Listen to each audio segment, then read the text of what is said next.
cars at the Glen. Wow, young Alex Brundle was ready to go, but so was Barbosa. And in the Action Express car, you see Valiente lock up briefly. He's got a good run around the outside that carries momentum with it. He should be able to clear and take that second spot headed up the hill.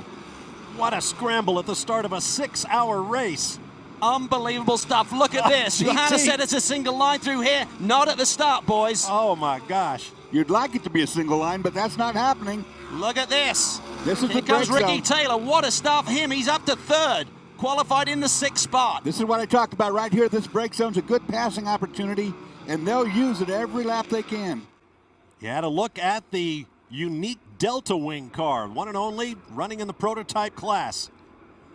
On board here with young Alex Brundle, trying to follow in the footsteps of his father, Martin, who had such a successful sports car career. He's one of the best in the business on cold tires, but he's running the P2 configuration prototype machine. It's a little lighter weight. It doesn't generate the tire temperature as quickly, Dorsey. First time through the toe of the boot, and this is where you really got to watch that cold tires. The pressures aren't quite up, and you can light the corner, light the tires up there and have trouble on that first lap. Everybody clean. Now, one thing to keep in mind through the 6 hours is that when the Rolex Grand Am Series and the American Le Mans Series presented by Tequila Patron were separate series, the ALMS cars and drivers never raced here at Watkins Glen. So this is a new experience for a lot of the cars and drivers in this field. And it's critical in terms of the setup on the race car, but also how does the track change through the 6-hour event? A lot of these teams that have run here before have a great notebook to work from. This racetrack, when it gets hot in the middle of the afternoon, turns greasy in the car. So let's take a look here. Oh, yeah. Oh, into the chicane. Well, that was not the 51's fault, I wouldn't say. I think the 81's chopped across his nose. One of those problems areas, Dorsey, that you expect that Christian Fittipaldi and Joao Barbosa. Oh, contact there. That was a rough ride, too. Yeah, free car, I think. Getting it back of the...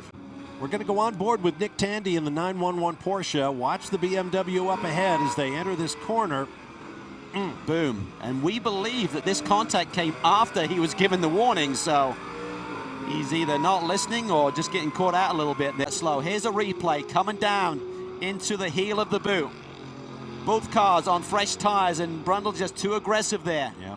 Locks up and gets into the back. You saw it clearly. Yeah, Michael didn't block or anything. He's essentially on the correct line. Made contact with the wall. You see the wing. This corner always scared me. He tried to pinch the corner off. He just swapped ends on him. He just got on the power a little too aggressively. Yeah, lit the rear tires up, it looked like. And he was trying to stay out of the way, and he was way offline. Got behind with the steering. And look at this Ferrari. There. Boy, one of the Ferraris.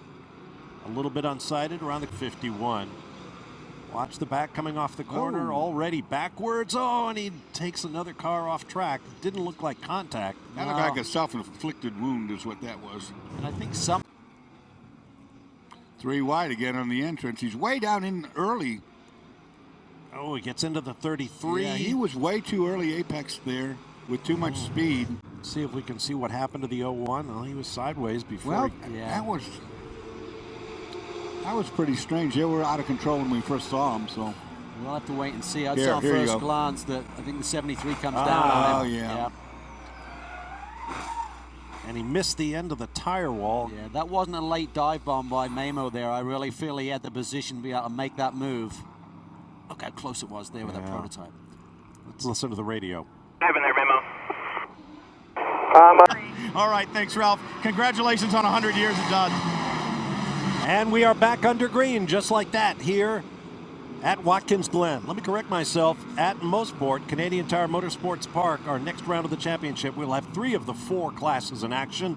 No PC class, which takes about 10 cars out of the mix, but it'll still be crazy. It's going to be a fun one. We talk about the speed here. Motorsport, Canadian Tire Motorsport Park is a whole other deal, Dorsey. One of the extreme speed cars, the 2, is stopped on track. I was about to comment on how much rubber's bouncing down the racetrack.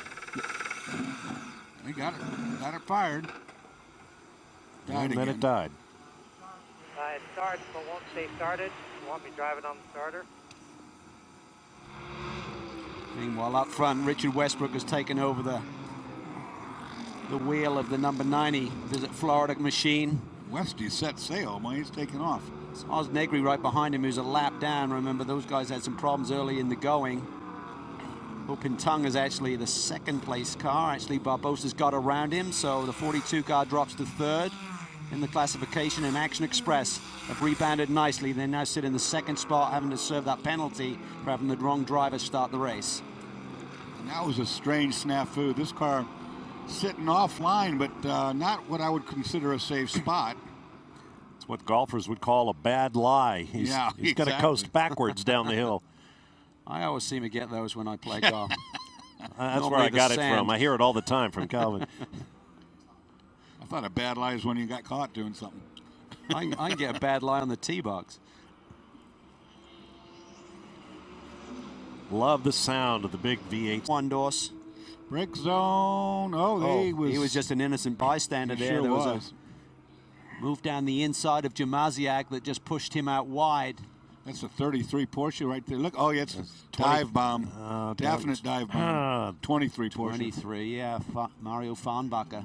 That car was having alternator issues earlier. Yeah, so he's probably just in hurry. It was close. We are green once again after our second full course caution at the Sahlen 6 hours. Westbrook, Hopinton, Max Angelelli, who will need to complete his penalty under the green flag.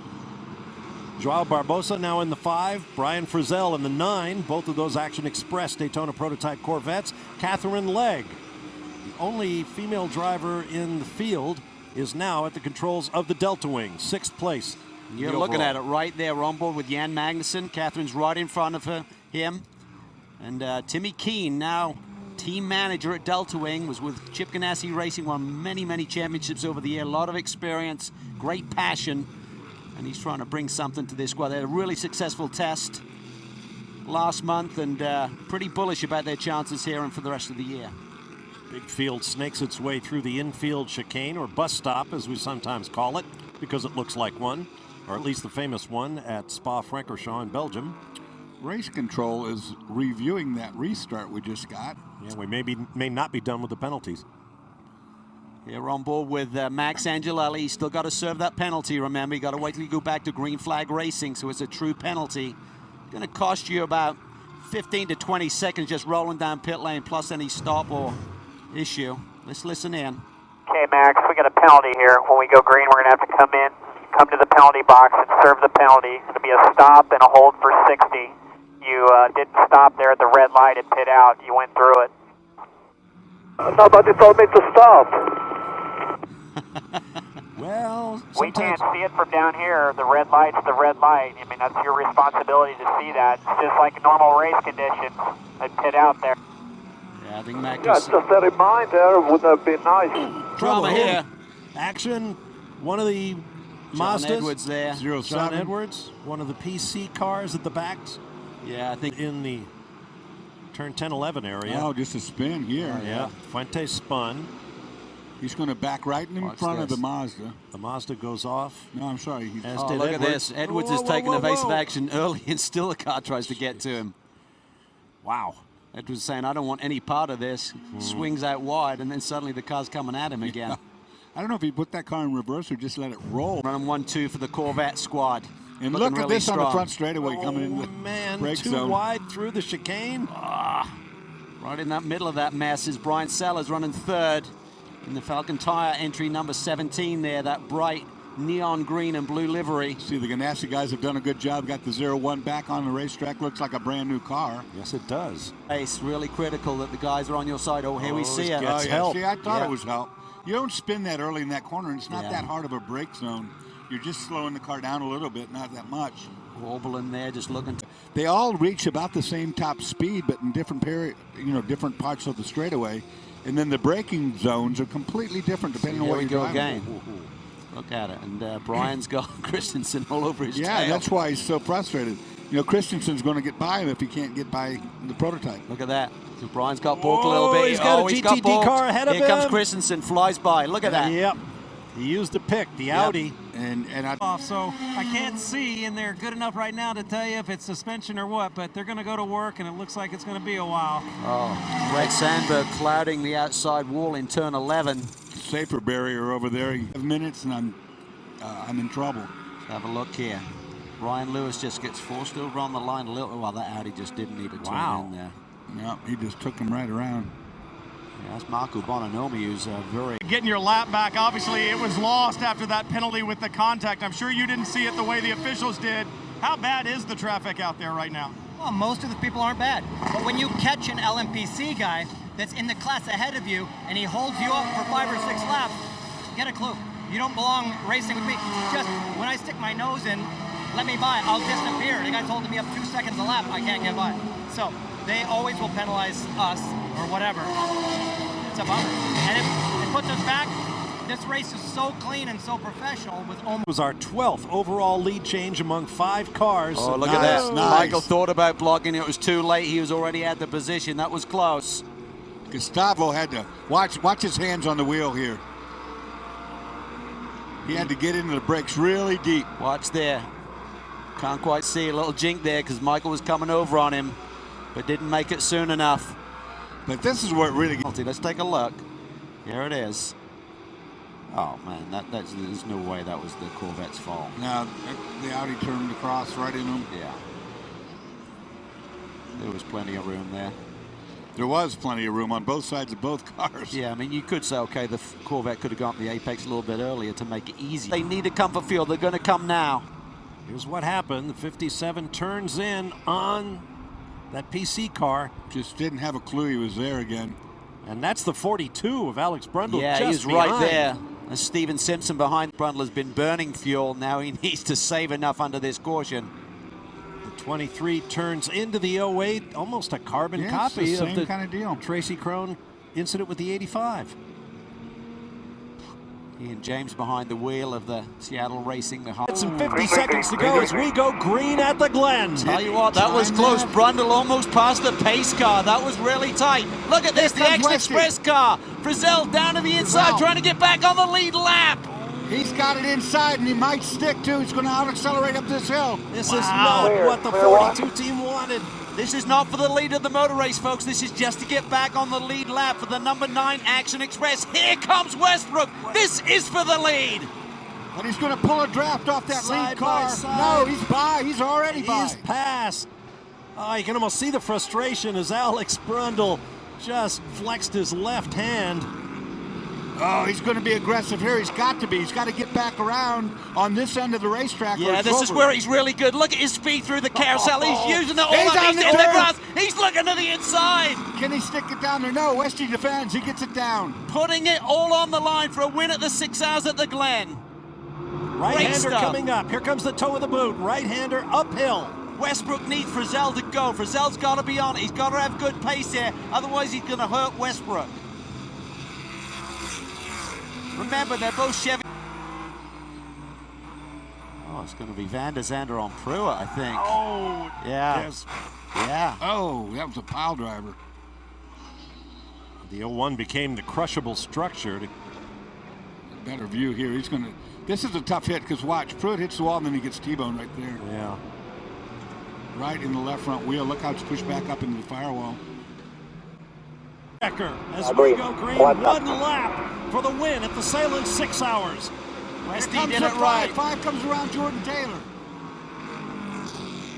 Good battle here, but Westy just had all of the cards there. He had the track position, and he had the torque of that Daytona prototype motor. But remember what Brian said, the 42, the Morgan Nissan, comes into its own in the second half of the lap. Yeah, Does Alex Brundle have enough car under him? He's going to be pushing hard, but I think the gap is too big as a gain. Alex is using that left side mirror. He's looking in the left side mirror. He can't see his inside. Here comes the chicane. Barbosa on the attack. Does Westy have enough of a gap to keep it from Brundle? Brundle's got to nail this corner. He's really quick here. This is the corner that he really likes. Look at the speed he carries through there. Can Westy hang on for their first win of 2014? He's making ground. He's actually making ground on Westy here. This is where the car's good. He's drawing up. This is in the toe of the boot. He's going to push through here. He's going to push really hard. This car's made moves down into this next brake zone. He slips a little bit. He slips. Didn't hurt him. It didn't hurt him that much. It's actually a little bit quicker that way sometimes. I don't think the 5's a factor anymore. It's going to be all between the 90 and the 42. Can Brundle get to Westbrook? Westy done a tremendous job here, but Brundle's going to come at him. This car, this 42 car, is going to be quick through these final 2 corners. but Westbrook has the gap. Without a mistake by Westbrook, he can't get it done. He's going to have to defend on the 5. Yep, I think there's just too far to go and not enough time to get there. Squirming under acceleration, Brundle's giving it everything, but it won't be enough. A one-lap dash to the checkered flag. Richard Westbrook and Michael Valiente win for the Visit Florida team. Here comes your leader in GTLM, Antonio Garcia. Nice job. Yeah, baby.